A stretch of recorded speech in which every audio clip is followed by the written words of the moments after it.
I'm gonna go to the restroom. Yeah.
Is Marcy here today? Yes, Marcy is. Oh my God, where's Marcy? Oh, she's here. All right, Marcy is here. She's my sign-in Is that right? coordinator today for 2 institutions. You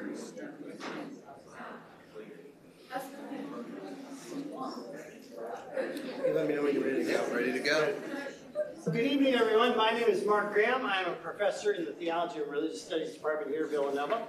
Welcome to our talk tonight. I wanted to say, first of all, welcome to the St. Joe's Prep students there in the back row. Guys, good to have you here. Welcome to Villanova. At any point you want to think about coming to Villanova and majoring in Theology and Religious Studies, let us know. We'd be happy to give you some serious consideration here. Welcome to my students, and welcome to all the visitors tonight. The world of synthetic toxicants is kind of mind-blowing. It's very disquieting. And in many ways, I think it's very troubling to a Catholic conscience. But it's also an issue on which we have to be very clear about what's happening to us and to the bodies of babies, whether they're born or unborn, because they typically affect the most vulnerable among us, and especially given the fact, we think about Catholic ethics, right? It's trying to bend over backwards for the least among us and the most vulnerable among us. This is an issue that really can define the Catholic sensibilities for a long period of time. So it's good to have Bill Kuncken here. Bill is a PhD student here in the Theology and Religious Studies Department at Villanova. He's getting close to actually finishing up a big bulk of work for his PhD dissertation. We're very excited about that. He's also a full-time faculty member, recently tenured at St. Joe's Prep, right? Hence the connection to all the boys here. So congratulations on that. Thank you. In addition to teaching, so Bill is also teaching here at Villanova. So I think this semester you're teaching, what, 7 courses? 7 courses right now, yeah. In addition to getting married within the past 6 months, right? So needless to say, Bill is a very busy guy, and I'm grateful that you took time out of a very busy schedule to come here and talk about synthetic toxicants tonight. So please give him a warm welcome. Thank you. Thank you for that introduction, Mark, and thank you for taking the time to come to my lecture this evening. The overarching aim of my work as an educator, scholar, and particularly as an emerging Christian ethicist is to make a meaningful contribution to the development of Catholic social teaching. In reflection of our current political discord and social estrangement, lamentably I find that Catholic social thought has not been spared from the factional disputes driven by competing meta-narratives pervading nearly every meaningful corner of discourse and obstructing fruitful dialogue. Now, these disagreements require some critical evaluation and should not be dismissed nor minimized to circumnavigate impediments to active engagement. Nevertheless, as international reporting and countless scientific inquiries have suggested for decades, substantive action will be indispensable if the global population is to reduce the harmful effects of anthropogenic ecological destruction. Therefore, in the wake of this imminent global loss of life, it is essential that environmental ethicists disseminate a message which transcends the disunity of our time. This reflection intends to investigate whether a path toward biodiversity and wider ecological consideration could begin with an increased focus on the peril faced by vulnerable populations when it comes to synthetic toxicants. As we will witness throughout this presentation, expectant mothers, fetuses in utero, infants, and toddlers make up some of the most susceptible to the deleterious effects of synthetic toxicant exposure. With supplemental support from the preceding papacies in the aftermath of the Second Vatican Council, I would argue that transitions within the liminal pontificate of the late Holy Father Francis provide Catholic social thought with a unique opportunity to shine a gleaming green light onto a darkened and defaced world, to bring wider awareness and advocate for collective protection against the disastrous effects of unchecked industry. Laced with a sense of hopefulness, tonight I hope to chart our way through a nauseating level of moral bankruptcy, systemic failure, and blatant disregard for human life, whilst also making a compelling case for increased participation, both among the doubtful, the questioning, the seeking, and the faithful alike, in ensuring a safe environment for all. My personal narrative in the struggle for enhanced protection against harmful risks of exposure to toxic industrial chemicals begins at my place of origin, the Jersey Shore. Specifically, I grew up in Point Pleasant, a well-known, quiet beach town, at least quiet for most parts of the year, known primarily for its family-centered amusements and being the birthplace of Jersey Mike's subs, if you've ever been. It was also about a half-hour drive from one of the most notorious Superfund sites in New Jersey, which is saying something, given that it is indeed New Jersey. For nearly 50 years, Ciba-Geigy, a then chemical conglomerate known for producing dyes, glues, and plastics, knowingly polluted the wells and streams connected to the public water system of nearby communities in Toms River. At one point, the company even sponsored a new housing development for their middle management right next to the plant. Generations of citizens were exposed to harmful chemicals, leading to a decades-long surge in relatively rare cancers, the wide majority affecting young children between infancy and early adolescence. What were the social conditions that enabled this heinous corporate apathy and political negligence? Why did it take so long to remediate and be addressed? Ciba-Geigy stood out not because of its uniqueness, but who it affected. As Toms River grew in population and, more importantly, in affluence, so too did the pressing calls to address the glaring problem. But some do not have the social advantage of living in the right place at the right time. The sheer magnitude of the impact that one contaminated site can have on a community is chilling. But there are communities all around the country sandwiched between hundreds of dangerous sites. Take St. James Parish in Louisiana, for example, a predominantly poor, predominantly black region home to over 150 petrochemical plants. One county, 150 petrochemical plants. Part of an industrial corridor along the Mississippi River known as Cancer Alley. Research has displayed time and again that synthetic toxicants disproportionately affect the fetus in prenatal development and the postnatal infant.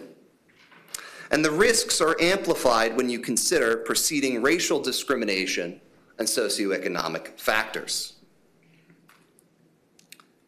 Nevertheless, I cannot stress enough that the scale of the problem affects every community.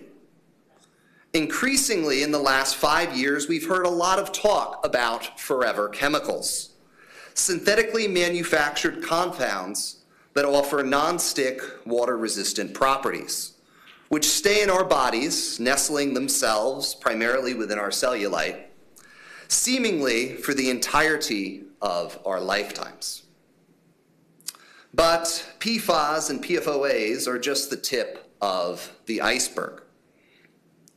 According to the peer-reviewed decades-long research conducted by Stephen Combs, director of the Environmental Studies Program and professor of biology at the University of Portland, of the 287 chemicals commonly found in the umbilical cord, 270 are toxic to the brain. 208 can cause significant birth defects, and 180 can cause cancer cells to develop in both humans and animals.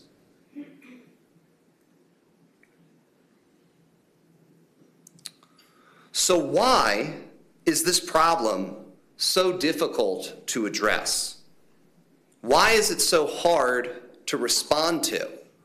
And why is this probably one of the first times you're actually hearing about it talked at a university? Why do substantive steps taken not correlate to the scale of the issue that I'm describing? So I want to first talk about obstacles to the moral response to what I am revealing to you tonight.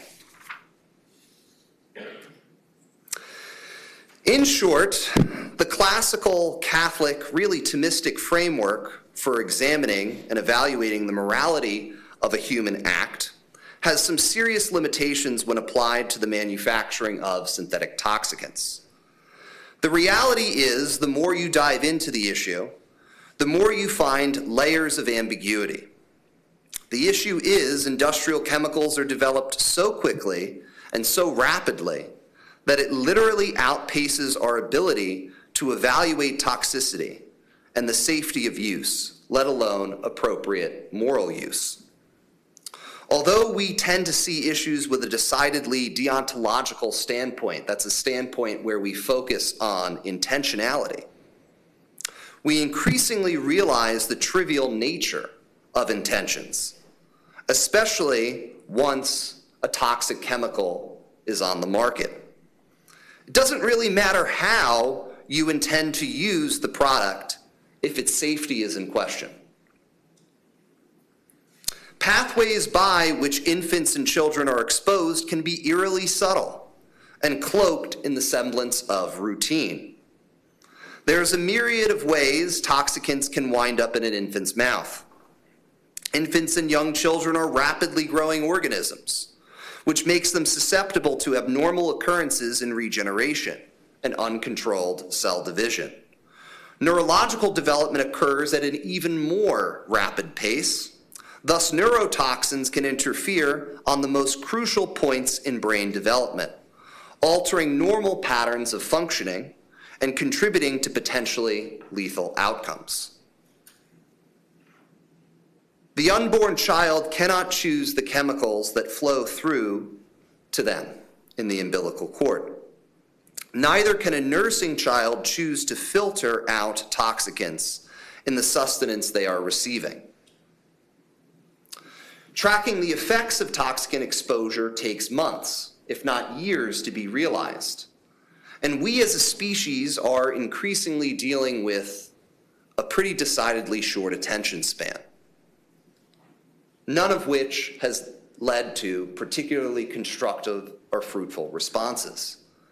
Finally, similarly to the social phenomenon we commonly see today with responses to anthropogenic climate crisis, once the severity of the problem is realized, it is common for despair to set in, for our minds can be easily overwhelmed at the realization of the problem. However, this feeling of desolation and this feeling of being overwhelmed doesn't particularly lead to a fruitful outcome either. So where do we go from here? Well, the good news is there's a lot of support we can pull from in the Catholic tradition. I would argue that it actually provides us with a wellspring of grounding for constructive responses.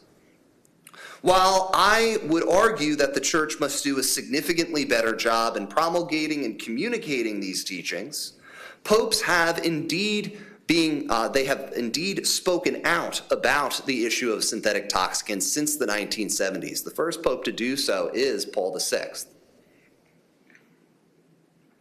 So this is not something that is necessarily new to Catholic social thought. It's something that we can also pull from our tradition, at least as Catholics, and offer some degree of moral clarity. But having known that, the question still remains. For those that are in the audience tonight, what the heck can we do in the meantime while we wait for our leaders and the Catholic hierarchy to prioritize this issue?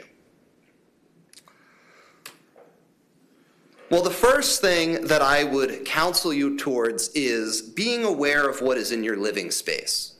So I typically pause here whenever I present this in a classroom to students if you want to take a photo of this chart. I originally got it at a conference in Boston College about a year ago.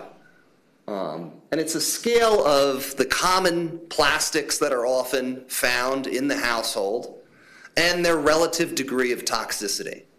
Fairly useful information, I would say, to have. So I would say the first step is know what's in your house. Know what's in your living space. Everybody got that? All right. The next step is to hold political figures accountable and advocate for enhanced regulatory measures. We need to vote for those who, above all, prioritize safety. And I think that there's inspiration we can pull from, certainly within activist circles, very prominently in Catholicism, which I'll talk about in a little bit in the lecture. But I want to focus first on the appallingly inadequate regulatory measures that we currently have in the United States. The Toxic Substance Control Act of 1976 is a landmark development in the restriction of industry with the hopes of reducing our exposures to synthetic toxicants. However, despite the fact that exposure to toxicants in the act is described as being out of control, the act does very little to rein in the worst offenders. This leads to a cycle of mismanagement and ineptitude. Concrete parameters are frighteningly sluggish and incremental, failing to keep up with an ever-evolving industry that poses novel threats to an already exacerbated scourge on human development. Of the 90,000 chemicals currently on the, more than 90,000 chemicals, I should say, currently on the market, 28,000 plus, which have been introduced since the implementation of the TSCA, only 250 have undergone thorough testing for safety and impact on the human body. So we have over 90,000 chemicals on the market today. 250 have been evaluated for the way it affects your body.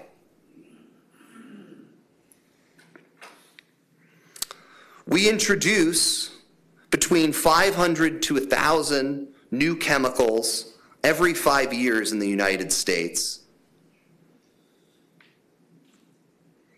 And the burden of proof to ultimately indicate harm to human life is on the regulatory agency, not on the corporation, not on the chemical manufacturer.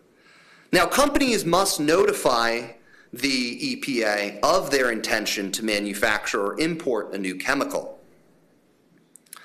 They submit what's called a pre-manufacture notice at least 90 days prior to the first manufacture or import for non-exempt purposes. There are exemptions to that as well. However, Section 5 of the TSCA does not require any toxicity testing before submitting a pre-manufacture notice.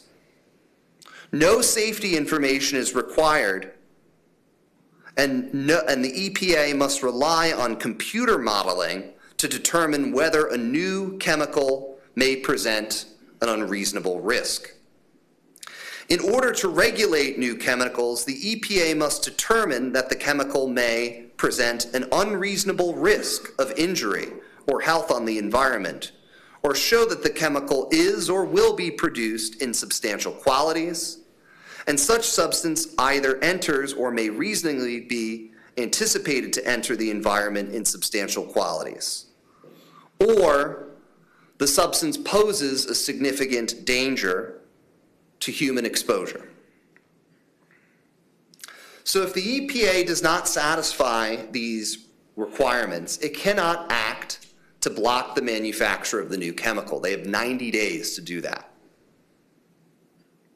The EPA, again, has to prove toxicity.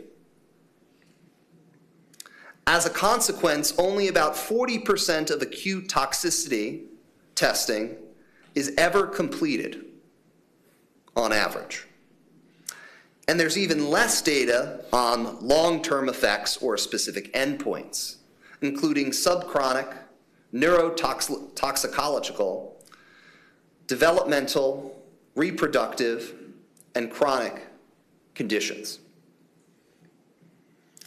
Under Section 4, the EPA has the authority to manufacture, or to require, manufacturers to test existing chemicals. But in each case, the EPA must make several formal findings, the first of which is subject to judicial review under the substantial evidence standard.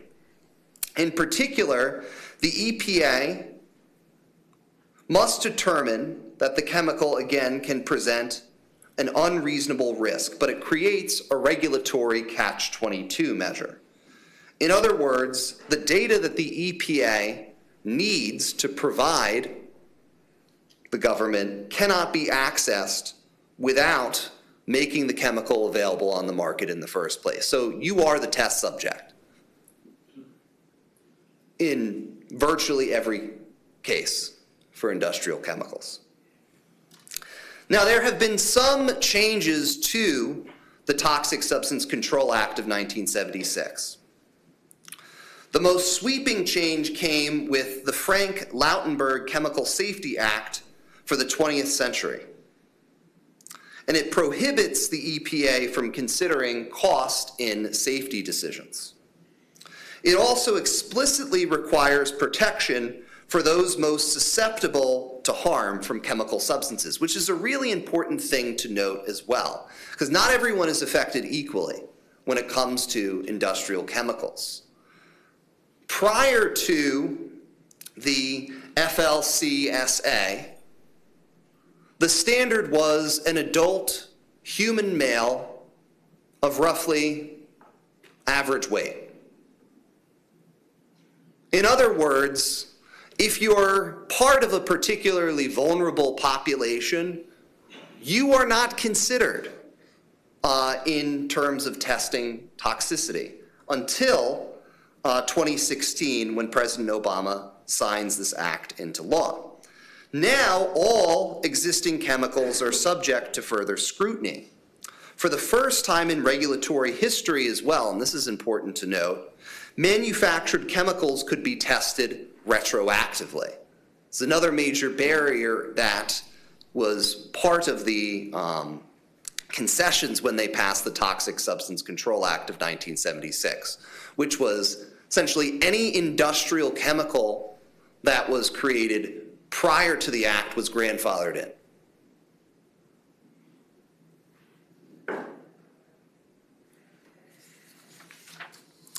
So now the EPA can order this testing retroactively, and they can test without corporate consent, although they still need to display a judicial warrant.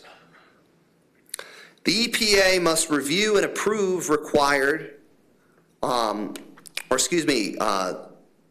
the act also requires the EPA review and approve confidential business information claims, which is also a really fun loophole that was present prior.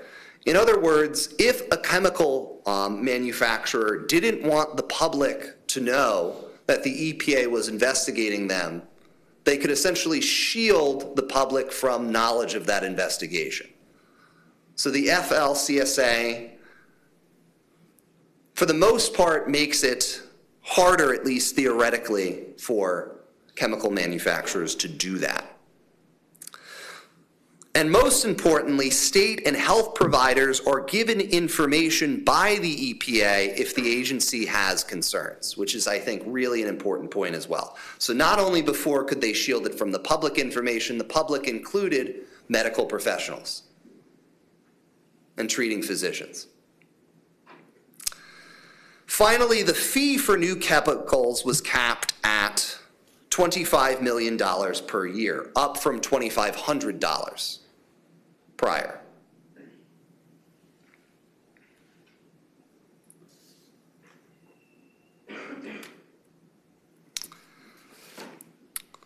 But I also would like to make an important distinction tonight as well between myself and someone that I might sound like if you're familiar with the dynamics of American politics. Yes, I think that corporate influence on agencies, originally established to protect the consumer, has made basic moral evaluation of products decidedly difficult. We are far beyond simply being a conscious consumer, I would argue.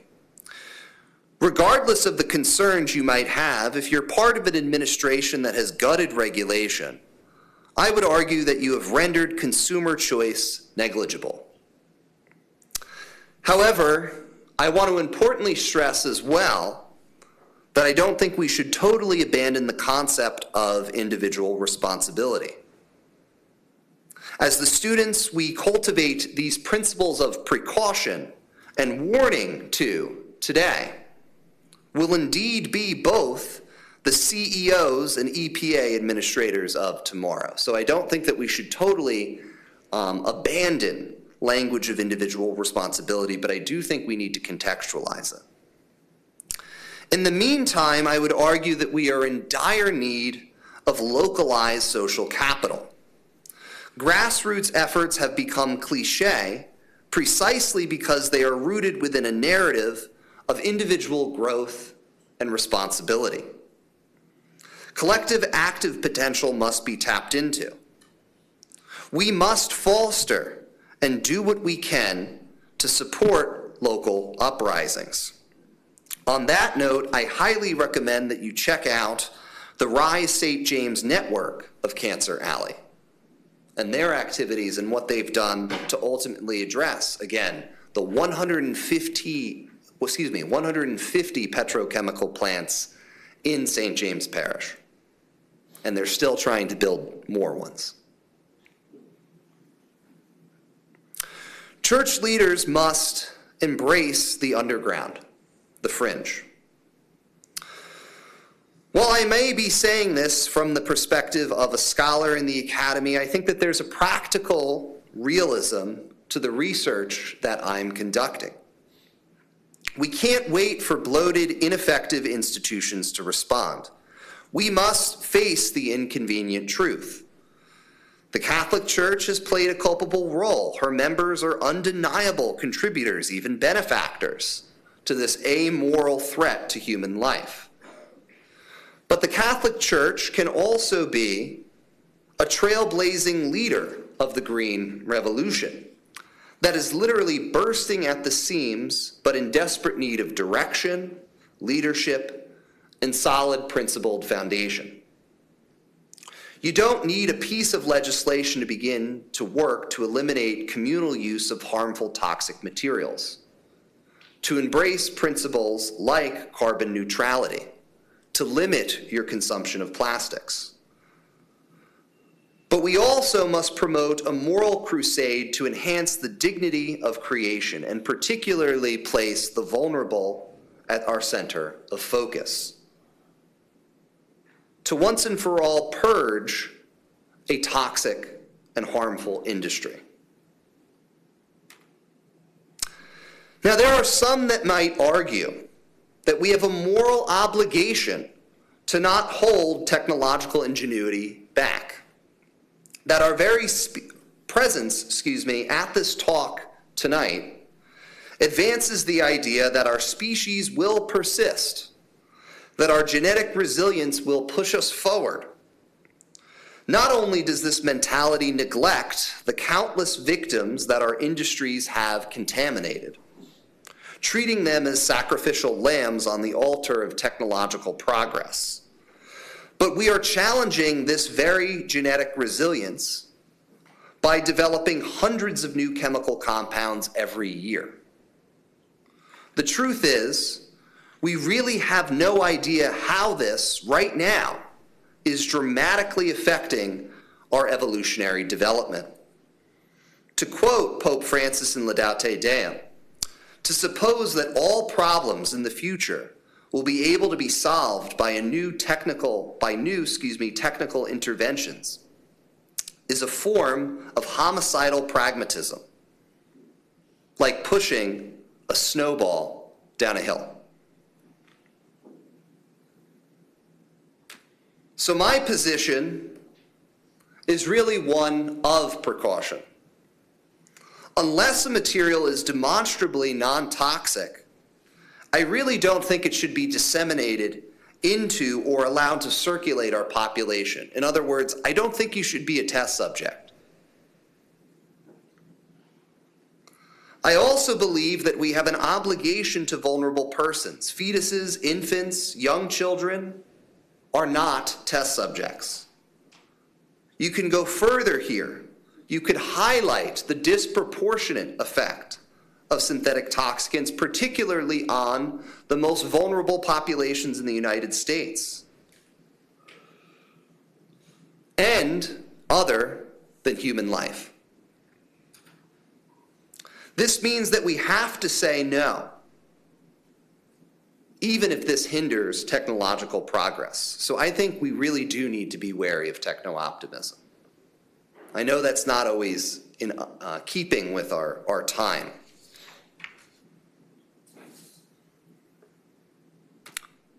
But my emphasis is deliberate, particularly my emphasis on prenatal exposure. At first glance, I believe that this offers us a bridge between so-called camps in the Catholic Church and within our American political culture, broadly speaking. Pro-life or respect for life advocates, proponents of bodily autonomy, environmentalists can all get on board, hopefully, with these principles. We must call upon their combined networks. We need them all. We must call upon their energy, their enthusiasm, and to some extent, their outrage. But I think that there's an even deeper theological project in the works here as well. The effects of toxic exposure speak to our interconnectedness with each other as a species and with the wider ecological community. From our conception, being itself is threatened by the perils of a broken system. This is a climactic showdown of sorts.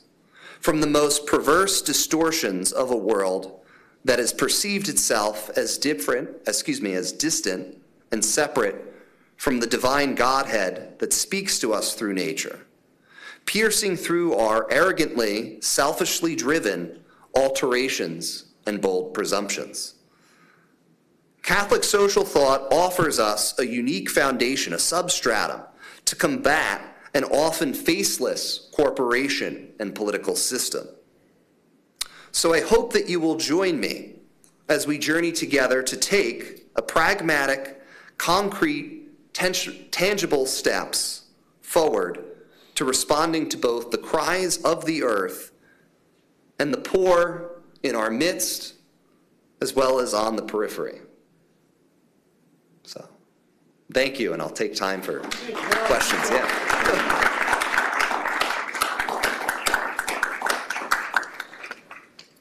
Any questions, comments for Bill?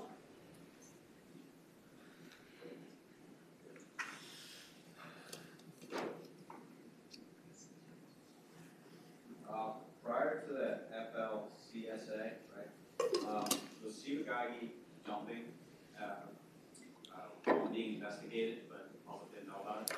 Yeah, so all of that happens prior to the passage of the FLCSA. Yeah, so the FLCSA is passed in 2016. Ciba-Geigy, at least the chemical contamination, is mostly happening between the 1950s and the 1990s. But what's important to note here is that there are stages, right, of this development. We were first aware that they're dumping illegally in I want to say it's like something like 1962. I might have the year off one or two. So it takes years to actually build a ground-up awareness. By the 1980s, it had become well known that Toms River was a notorious cancer cluster, particularly for young children. And it's not until 1996 that Ciba-Geigy closes down completely, and it's declared a Superfund site by the Environmental Protection Agency. But what's important to note, too, is the harm doesn't stop there. There's still children that develop cancer into my lifetime. So I'm born in 1998. Okay, so there are people I grew up with that developed cancerous tumors from Ciba-Geigy 2-3 years after the plant closes down, right? After Toms River had already been subject to some of the most stringent water quality testing that the United States has. So this is really part of the pernicious quality of this issue, right? Because on the one hand, it takes decades in some cases, right, to even build our awareness to the point where we have collective action.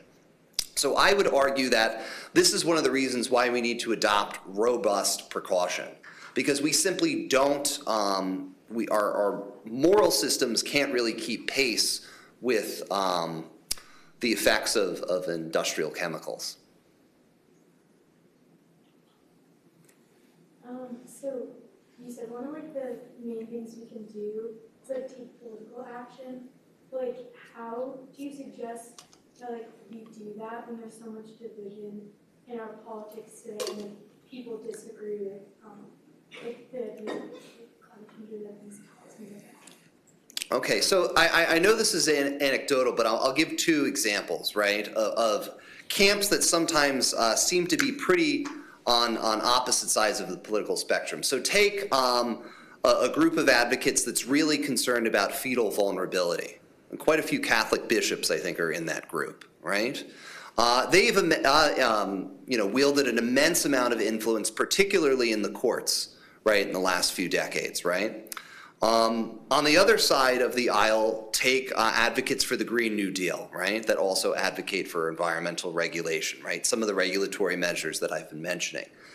There's a fundamental disconnect that I think we need to mend here, right, and I think it has to do with communicating the issue to both of these groups, but doing so in a way that fosters the building of a bridge rather than a chasm.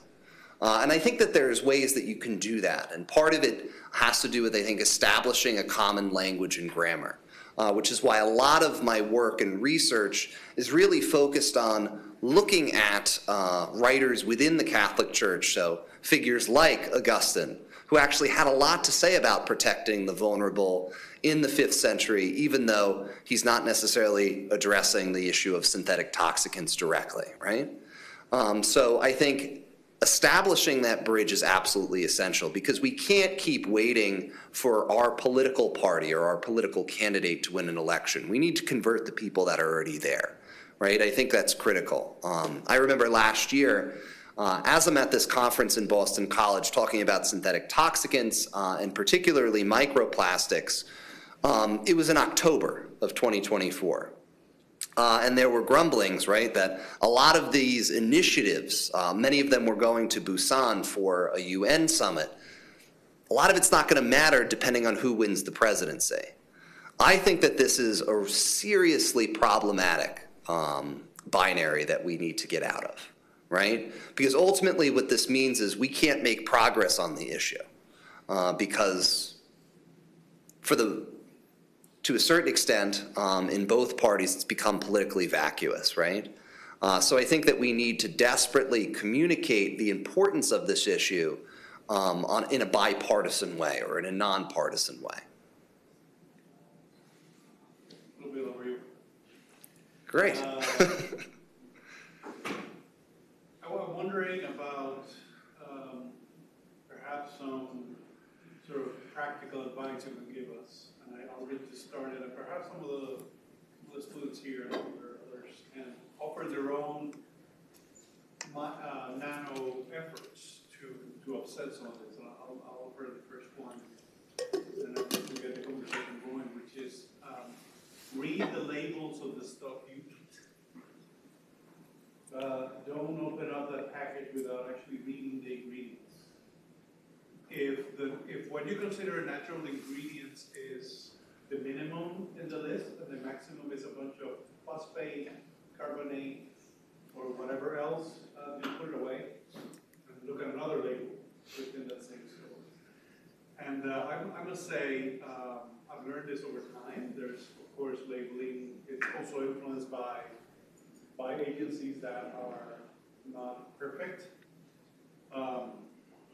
But some of that is pretty obvious. I mean, you can look at packages that says BPA-free, for example. And you know that they actually did the testing. They was BPA-free.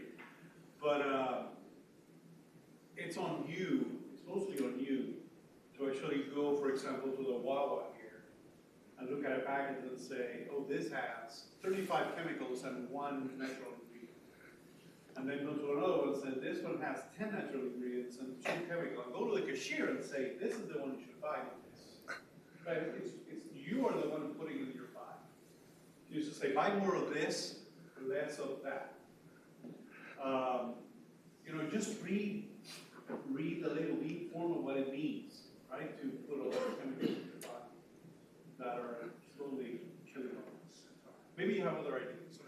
So I do this exercise with students in the classroom, and I have them do just that. I say, bring a household food item into class, right? And tell me whether you have enough information to go off of or whether or not it's ethical, right? And we do this really in the context of agricultural models, but I think you could certainly tie in synthetic toxicants as well, because a lot of it is in our food products. I'll give one anecdotal example too. Titanium dioxide. This is a synthetic chemical that essentially produces a white color. It's found in most Caesar dressings. If you buy Caesar dressing, if you're a fan of Caesar dressing, or if you're at a restaurant that's using Ken's Caesar dressing, which many probably do. Titanium dioxide is banned in the European Union. It's a known carcinogen. We also put it in paint to make paint more white. So that's just one example, but here's also something that's particularly pernicious about our regulatory or lack thereof regulatory agency. Sometimes the labeling is not transparent, right? One of the problems that my students face in the classroom in trying to make an ethical determination is the labeling of natural flavors. Right? And natural flavors could mean many things. So I give an example with my students. Anybody have me last year for ethics? You remember the natural flavoring of raspberry iced tea? Yeah. Do you remember where it came from originally? Yeah, please, share it with everybody, right? Because we might not know this. It comes from the back end of a beaver. Yeah, the anal secretion glands, right, of a beaver, right? Which is Natural. it is a natural flavoring, right? So it qualifies, right, in terms of transparent labeling, right? So if you think that there's something particularly problematic about that scenario, we might want to ask our legislators to be more precise with the responsibilities of regulatory agency. But that's a really good example. Thank you.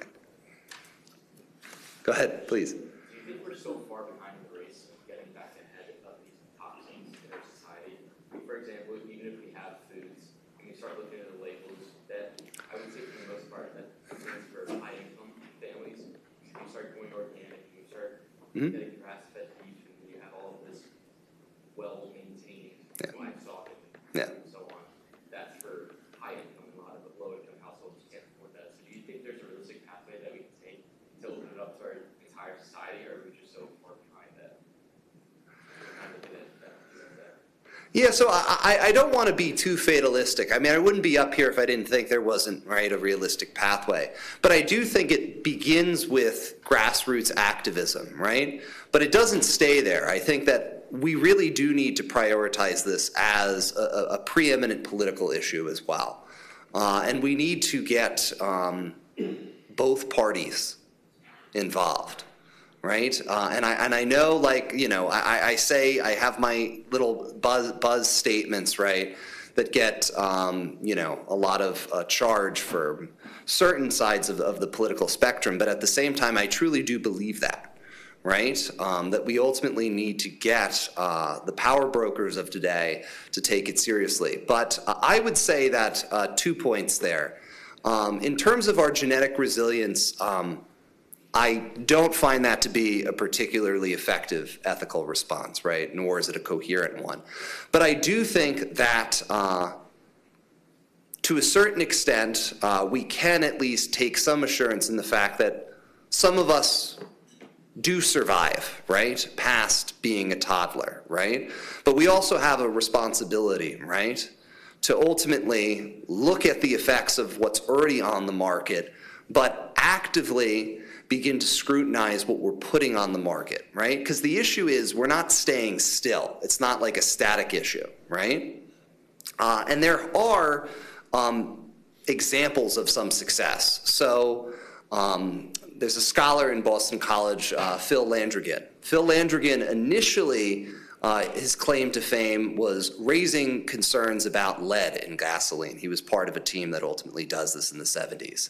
And ever since, he's been talking about microplastics. So he really hit the jackpot early on in his career, and he's been fighting sort of an uphill battle ever since when it comes to plastics, right? But I do think that we're beginning to make some progress on that issue as well. Yeah. Please.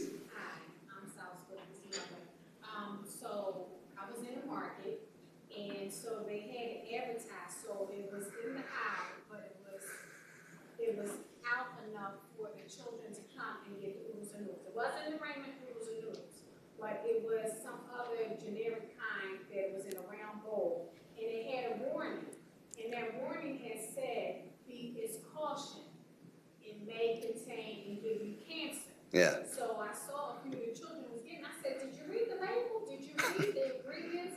They said, "Oh, well, you know, we eat this all the time." I said, "But did you read?" So when they read it, they said, "Oh my God, put it down." So they're telling their friends, "Put it down, it causes cancer." I don't think, and this is around the Temple University area, and we have a lot of markets that will basically help with our economy right there in that area. But it's so crazy because none of the children realize what it said on it. They just pick it up. Oh, it was on Instagram. You know, this is the upcoming thing. Yeah. And the thing is, it's really actually damaging and hurting them in the long run.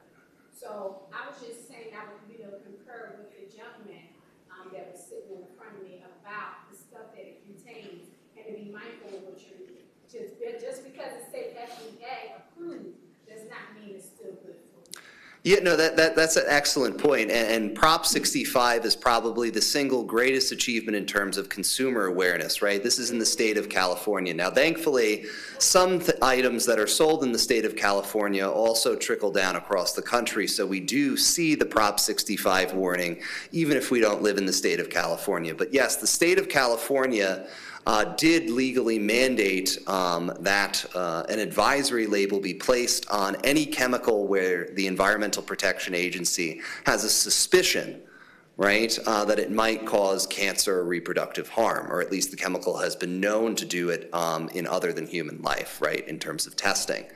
Now, the issue with that, to a certain extent, one, that's actively being rolled back now. So we should not do that.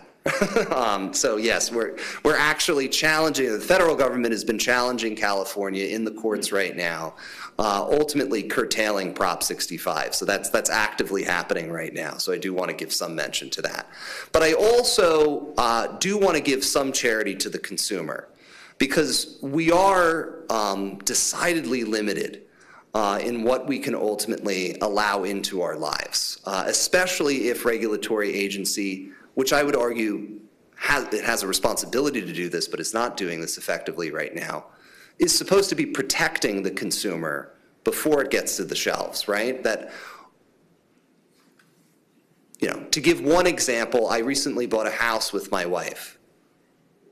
Half the appliances that we have in that house have the Prop 65 label. Do we have the money to necessarily replace all of our appliances in unison? No, right? Is that reasonable to expect the consumer to do that? No, right? So I think that there are limits to what a consumer can do, but I think that's absolutely, if you see the Prop 65 label at the very least, I would probably think twice before purchasing the product. How much influence do you think our Catholic leaders in America and the world have on influencing this issue, like correctly or misinformation? All right, well, so, this is sort of a two-pronged question. Do I think that our Catholic leaders have issues on the socio-political climate in the United States? You've heard of Roe v. Wade before. Yeah. Yes, I do believe that they have influence, right, on the socio-political climate in the United States, particularly in the courts, right? But I do think that our energy right now needs to be reoriented to synthetic toxicants, because particularly in the United States, we're way behind even the rest of the developed world in that respect. In terms of mitigating disinformation, I would find actually that, I mean, there is absolutely disinformation that's disseminated in corporations about synthetic toxicants. But I would actually suggest that the biggest issue is the lack of information. In other words, the clouding of the issue that we often see in industry. So one of the most common objections that I sometimes get, right, when I'm giving these talks, particularly when I bring up forever chemicals, right, because that's gotten a lot of attention in the public, is, you know, there are some that will say, well, there's no, you know, cohesive evidence that suggests that the danger is quite at the scale in which you're, you know, seeming to imply or suggesting. Well, part of the reason why we don't have data on it is because we haven't tested it, right? So the issue is not so much the disinformation at this point, it's actually the suppression, I would argue, of the avenues towards information. Does that make sense? Yeah. Of course. Can I make a couple comments? So number one, I'm very cautious about the Catholic Church trying to lobby our federal government to get it to do the Catholic Church's bidding. So I want to be hesitant about that. But I also want to point out that when you're talking about the localized contamination of Tom's River, right? We can talk about Love Canal. We can talk about a lot of localized contamination. Those are actually success stories in the bizarre world of environmental toxicants, right? Because they identified the source of the contamination, they contained it for some kind of legal process, and eventually got resolved. Now, people died and got injured and harmed in the process, right? But there is a determinate beginning and end to that, right? When you're dealing, however, with forever chemicals, right? So take PCBs, for example, right? They were detected back in the 1960s. There was eventually an international ban by 1976. And guess what? We're still dealing with them today, and we'll be dealing with them for another 5,000 years, right? And so it seems to me that if we really want to get serious about limiting exposure to environmental toxicants, what we really need is some kind of legislative regime that prohibits them from coming to market to begin with, because once they get released into the environment, there's no controlling, right? Currently, for women in Western industrialized countries who have had a child and who are breastfeeding their child, their baby gets 75 times the allowable number of PCBs, right, relative to a 150-pound adult, right? So they're getting literally contaminated PCBs when they breastfeed, which should be one of the most nourishing things for babies, right, because it's involved to actually nurture babies. But there are a lot of pediatric organizations right now, and they kind of flip a coin as to whether breastfeeding is better than formula feeding, something like that, right? So here's the thing: we are not ill-equipped as individuals, average individuals, with limited knowledge to be able to detect the synthetic toxicants in our environment. It's very hard to protect ourselves against those, right? So it seems to me that if we want to limit our exposure, what needs to happen is a regulatory regime that prohibits them from being marketed commercially in the first place. Yeah. At least I think so. Yeah, I would agree. Wholeheartedly. Any other questions, comments? All right, well, thank you so much again for coming. Thanks, everybody. Appreciate it. Thank you.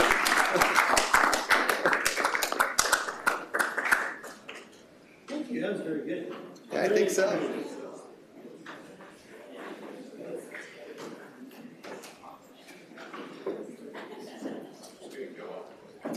Good meeting you. Send me emails, right? I'll get you over to Villanova sometime. I have a question for you. Yeah. No, send me an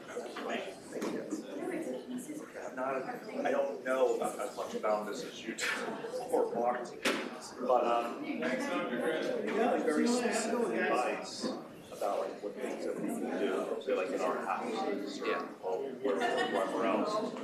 And in my mind, here's what I think. I don't know the details, I don't know the empirical evidence, but like I'm thinking about this whole issue from a more macroscopic level.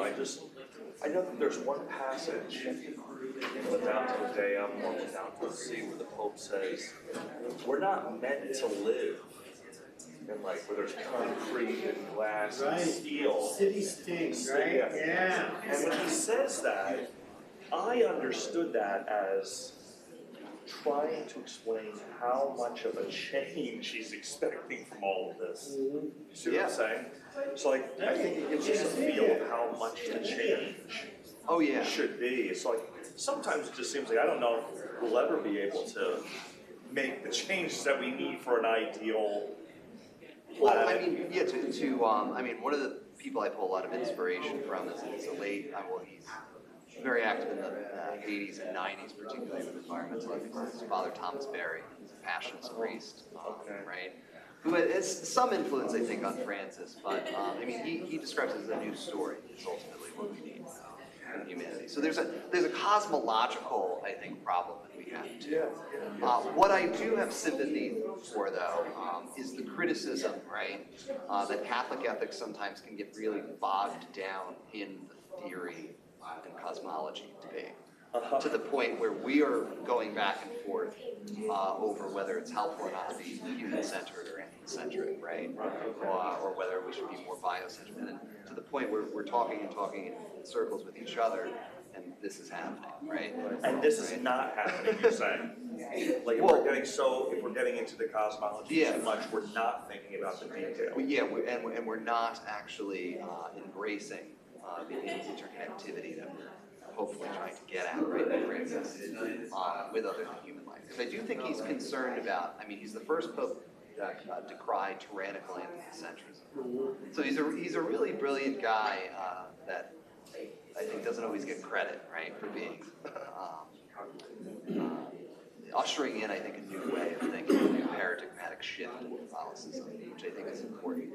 But I do have respect, too, that we need to focus on the ground, tangible issues, right? on the macro level where you can be really helpful, is telling your students. Thanks for coming. Yeah, of course. Yeah, this Here's is what's really exciting. we had a great show. Put dozens to 20 websites. We'll identify environmental toxins in the environment and tell you how to urgent. Yeah, awesome. Good stuff. The Yeah. sooner the women can start to. See you around, Tom. Thank you. Hey, Brady. So you should meet this guy real quick. This is my So that really hits guy, home.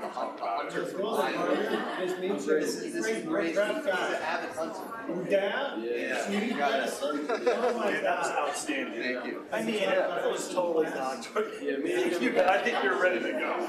So. Well, yeah. Make sure you give him the course. Good. He's the one. Your dissertation Yeah. director?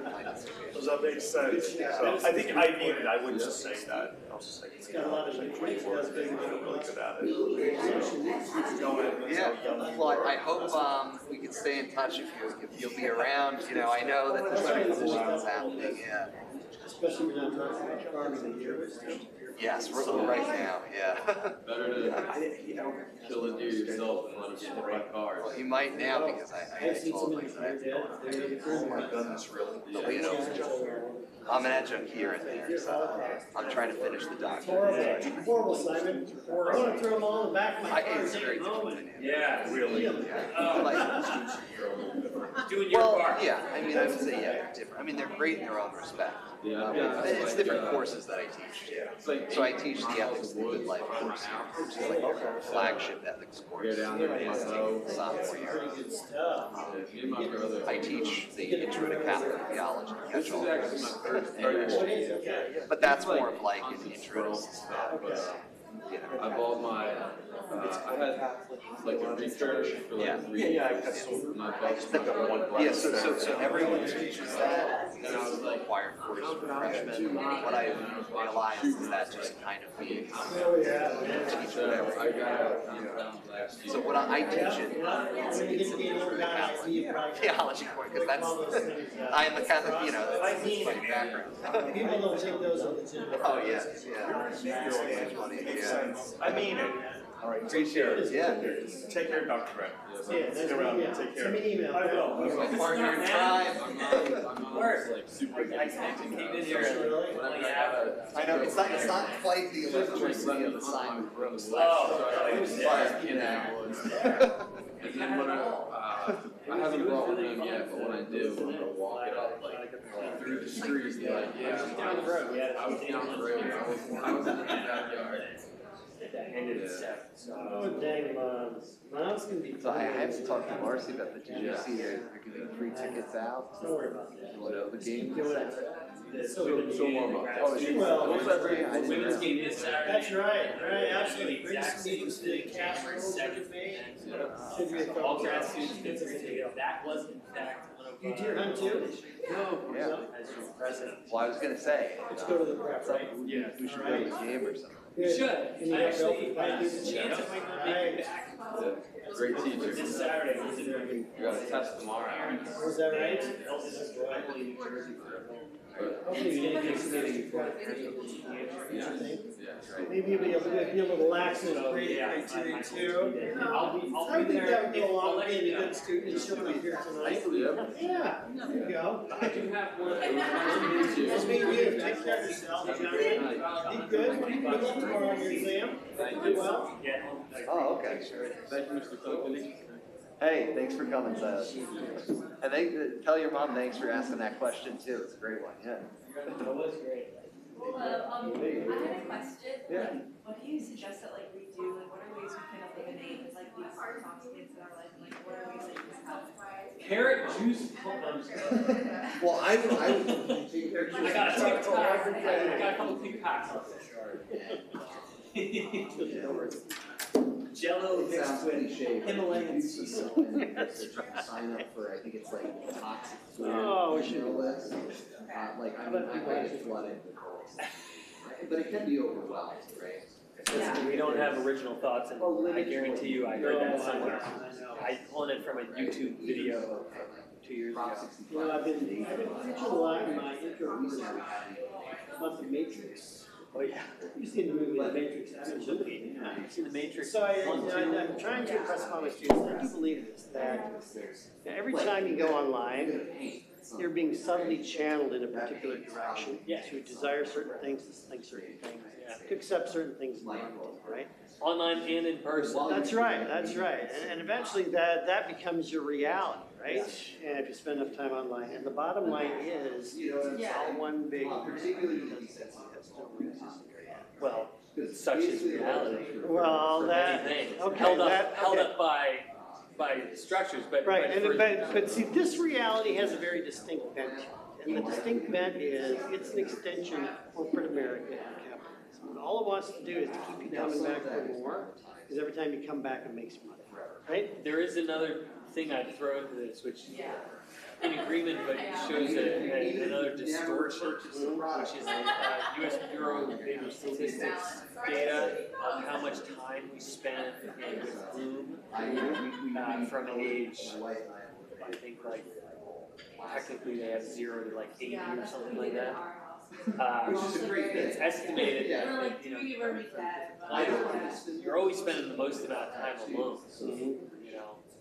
Pretty much. Maybe when you're before one, you're always next to somebody. Right. But you're always spending the majority of the time alone, sleeping. And then during the day, it bounces. When you're younger, you're with family, and then you're with a significant other, you're with children, or you're with, and then you get older and older, and you're alone. Spend more and more time alone. Pretty much alone, and the partner, and that's it. Right. And then there's also, coupling that, there's trends from 2003-ish to 2020, where it's just falling off a cliff. Like a bunch of graphs in a row, and they all have the same shape, where it just falls off a cliff in your direction. It's going boom. And it's time spent in social gatherings with other people. Oh, it's not because of smartphone technology. So when you're saying, this online is a different, you can see it not just in reality. We have shared experience. And there's also some real quantitative data that shows the repercussions of that, which is that we used to spend something like an hour and a half, I think, more time with other people during each day. And we now spend an hour and a half time more alone. That's pretty substantial. What do we do that hour and a half alone? What changed from 2003 to 2020, you know what I mean? Yep. It's not, maybe there are fewer people having families or something, there's little, but an hour and a half a time out of your, maybe, 10 hours total that you're not spending. Yep. That's a big hours. Yeah, well, that's what I think. So that's, it's not just we're existing online, it's the relative time that has in our narrative. We used to be getting shaped by that same consumerism stuff. It was just in magazines or it was in other forms. Right. Because it wasn't as much time of our total time. Our brain would balance that with, but I just spoke to my friends for an hour and a half, and I don't really think I need much else to keep me happy. But it's tips. There's a steeper You know what? So here feedback loop that kind of keeps going. I have no data to back this, but I'll bet the situation's even more dire than that, because when you track cell phone use among, let's say, kids and people over 20 years of age, it's going to be far less than what you're going to get from, let's say, teenagers and people up to age 25. Their average screen time per day is about 5.5 hours. And so basically, anytime they're not in school, they're not sleeping, guess what they're doing? They're surfing. And it's interesting too, because the way in which the U.S. Bureau of Labor Statistics has started tracking time spent with others, they've always had a category that we've never looked at, and it's time spent in the proximity of others not engaging. They literally used it What for happens all the grocery time shopping. when you're They were next to somebody? the idea was before, it's we started doing these things like grocery shopping, we're surrounded by people, but we're alone. So, participating in society, but alone. So it counts as alone time, but it's a subset that's with others. And so with the phone, a lot of it, that's time. You're at a dinner table and you're on your phone, and it's technically that time you're alone. Because they're okay, well, I can't do that. basically says whatever's taking your attention gives you a little. Right, I know. And unless it's another person taking your attention. And I like the concept, although no one really looks at the data, and you never know how accurate it is, you know, large census-like data. I've never been asked to poll with that question. Yeah, I haven't either. But the general trends make sense. Corroborate. They do, they do. You know, we're becoming more and more zombie-like. Yeah. Well, I mean, I talked to my girlfriend is great.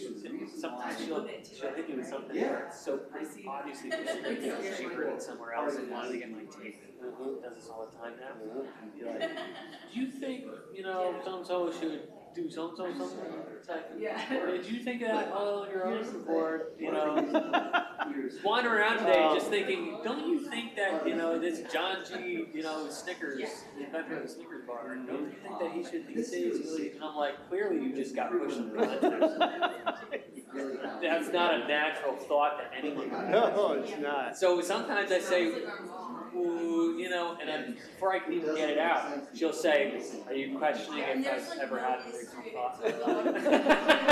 She's She joined the club that I'm in, right? Like, I haven't had an original thought for 25 years. It's kind of so fantastic. But it's super true now where a lot of the conversation starters are diminishing the already lower creativity. Right, no, that's true. In terms of evolution. That's very true. We used to need to be creative to survive. Now we don't. No, We rely on outsourcing our creativity. Yep.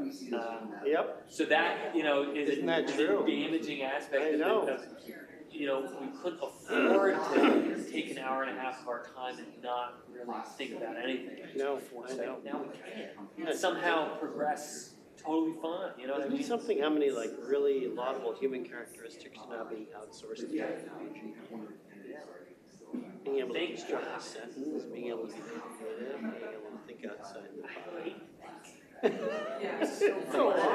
So hard and boring, Some students are right? probably thinking more very creatively on how to prompt their AI.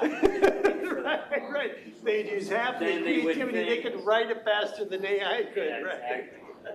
Yeah, that was my girlfriend told me at her work, he said, feel free to start using our, you know, AI agents to help you. She said, would you ever use this? And I said, there's no possible way AI would write emails faster. I know exactly what I want to say. It takes me no time to type. Sure.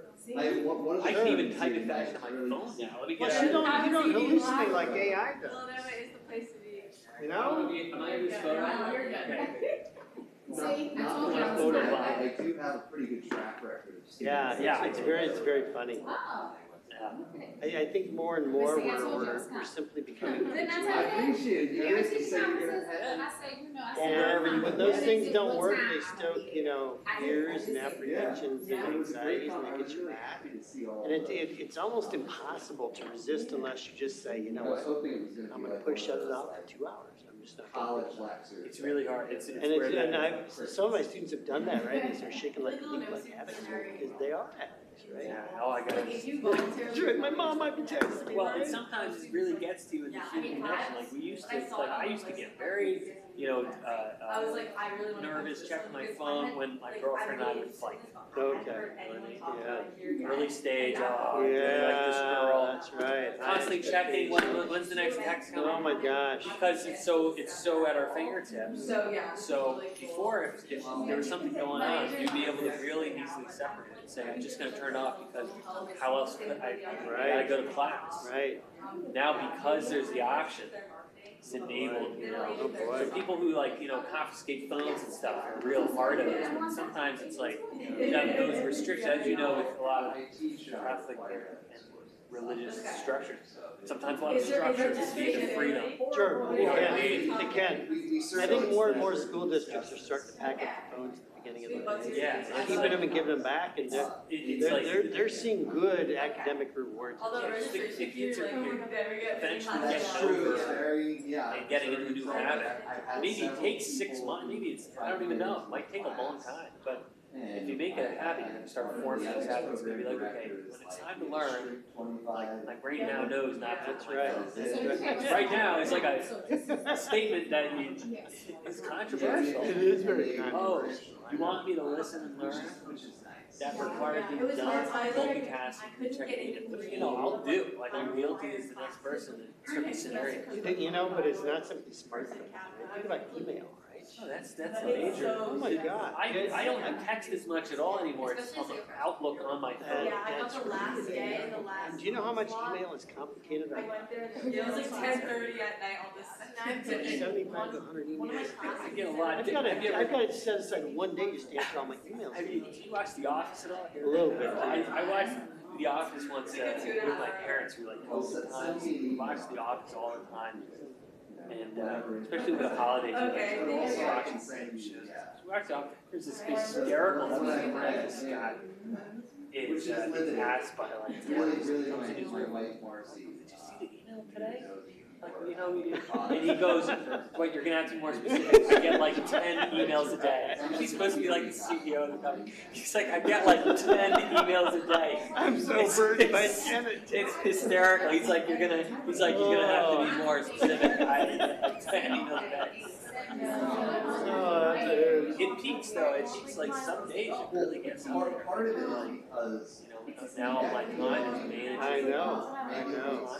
It really can be. There are colleagues from the consultant down there. It's actually headquartered in Denmark. There are colleagues who just you can't get a hold of for 2 months straight because it's ski season. Right? It's like out skiing. And don't you envy those guys? And they're getting paid, you know, and it's a great lifestyle. And the people here, they say, you know, like I get like it's the culture. I hate it.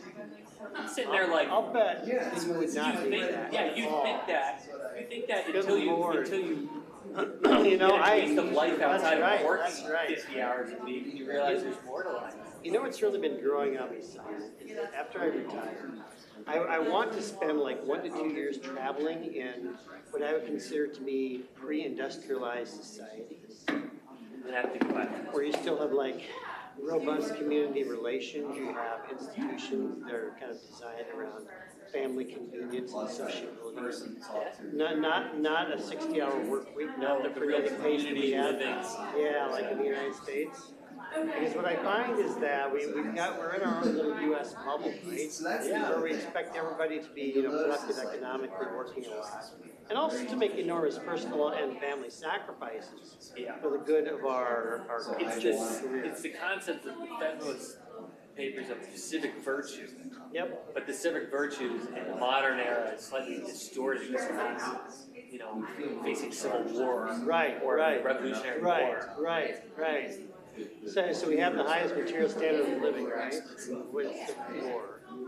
And yet, if you look at a lot of the data on like happiness or suicide rates, it's just horrible. They're just dark.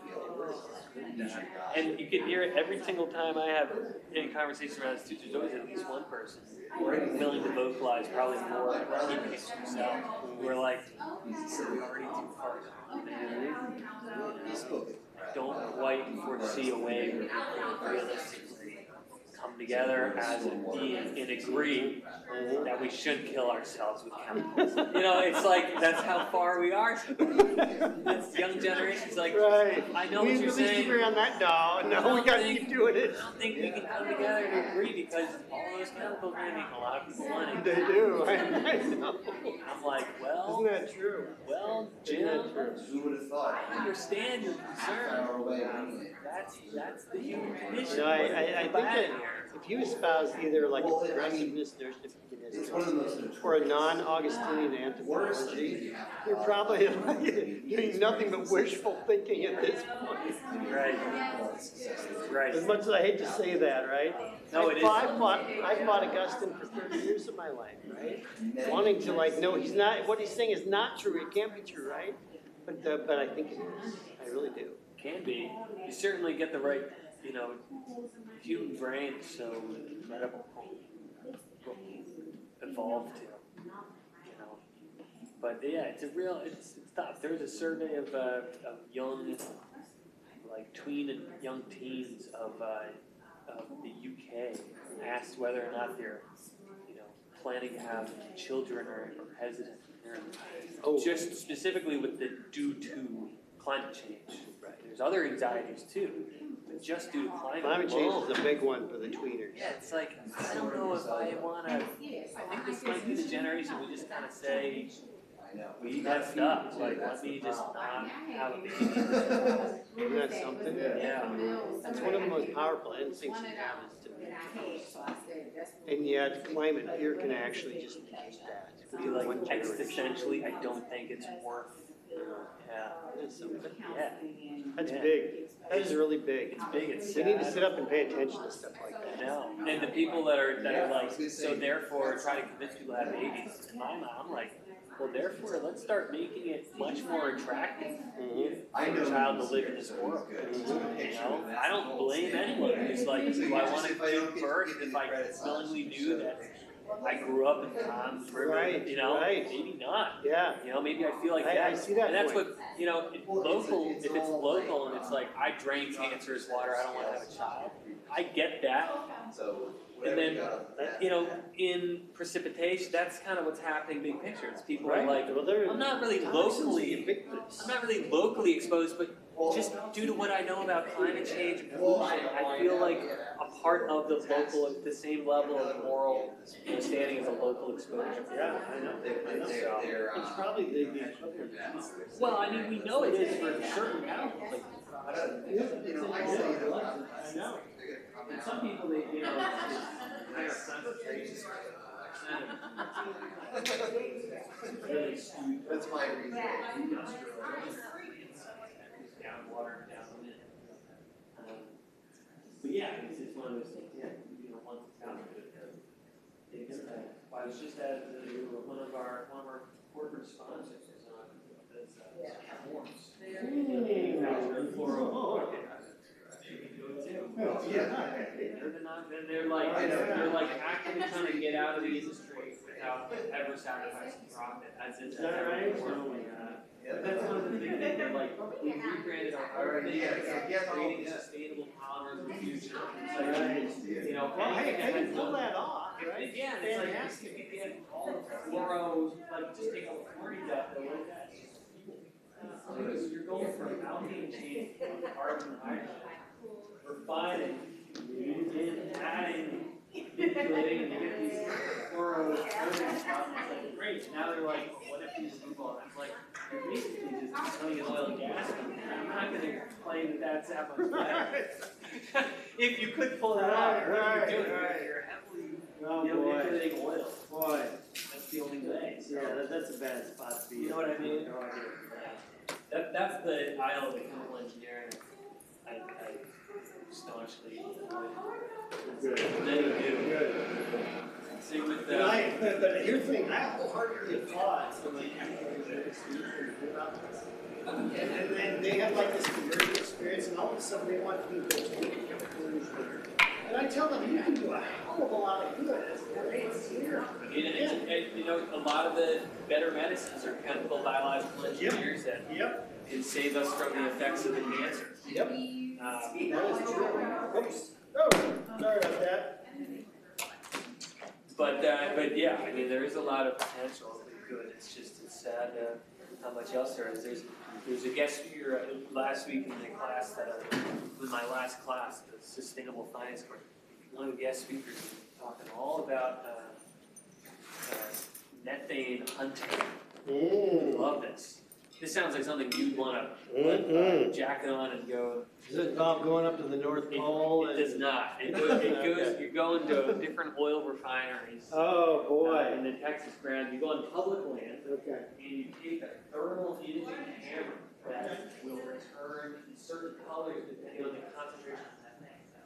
And you go and you take the images to actually visualize leaks